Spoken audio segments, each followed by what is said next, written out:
Hi viewers, ఈరోజు మన topic ఏంటంటే మెయింటెనెన్స్. ఈ మెయింటెనెన్స్ అనేది ఏంటంటే భార్య భర్త మీద వేసేది మెయింటెనెన్స్ అంటారండి. ఒకవేళ భార్యకి ఇన్కమ్ సోర్స్ కానీ ఏమీ లేదనుకోండి, ఆమె ఈ మెయింటెనెన్స్ కేసు హస్బెండ్ మీద వేయచ్చండి. ఏ విధంగా వేయచ్చు అంటే, నేను పని చేయట్లేదు, నాకు మైనర్ పిల్లలు 2 ఉన్నారు, నా భర్త వచ్చిన శాలరీ మొత్తం తీసుకొని ఆయనే ఎంజాయ్ చేస్తున్నారు అని చెప్పి వేయచ్చు. ఈ మెయింటెనెన్స్ అనేది ఆమెకు వస్తుందా రాలేదని కోర్టు వాళ్ళు నిశ్చయిస్తారండి.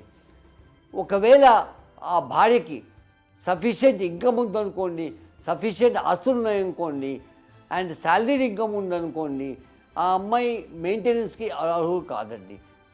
ఏ విధంగా అర్హులంటే, ఆమెకు మెయింటెనెన్స్ రాదు అనుకుంటే ఆమె ఫైల్ చేసి కూడా కోర్టు వారు ఒప్పుకోరండి మెయింటెనెన్స్ రాదని చెప్పి.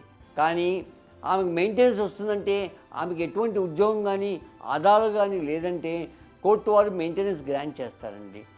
ఒకవేళ అబద్ధాలు చెప్పిందంటే, ఈ భర్త కరెక్ట్ అయిన ఎవిడెన్సెస్ ఆధారాలు బయట పెడితే కోర్టు వాళ్ళు దాని ప్రకారంగా నిశ్చయం తీసుకొని మా మెయింటెనెన్స్ ఇవ్వాలా లేదా అని ఆలోచిస్తుందండి.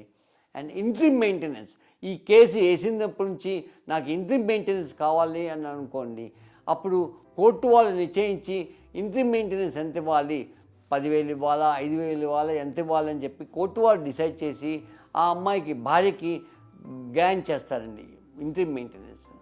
Thank you.